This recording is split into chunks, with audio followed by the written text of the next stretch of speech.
పరిస్థితిని, నీ స్థితిని, నీవున్న పరిస్థితులన్నిటిని చూసి ప్రేమిస్తుంది. ఎవరినైనా మీరు తీసుకోండి, నువ్వున్న పరిస్థితిని బట్టే నిన్ను ప్రేమిస్తారు.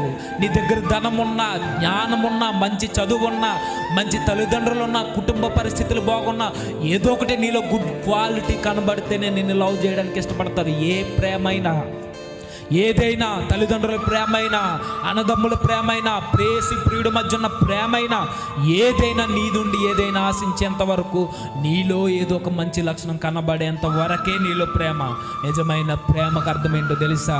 నువ్వు ఏ పరిస్థితుల్లో అయితే ఉన్నావో అలాంటి పరిస్థితి నుండి ప్రేమించడం. నువ్వు నీ పరిస్థితి ఏంటో నీకు అర్థం కావాలంటే, చచ్చిన పరిస్థితి నీది, కంపు కొట్టిన పరిస్థితి నీది. నీ దేహం చేపలు తిని సముద్రంలో పడిపోతే, నీ దేహం కుమిలిపోయి కుళ్ళు పట్టేసి ఉన్నప్పుడు దాన్ని లేపి మరలా జీవాన్ని ఇచ్చి ప్రేమించను నిన్ను. నీ దేహం అలా కుళ్ళిపోయినప్పుడు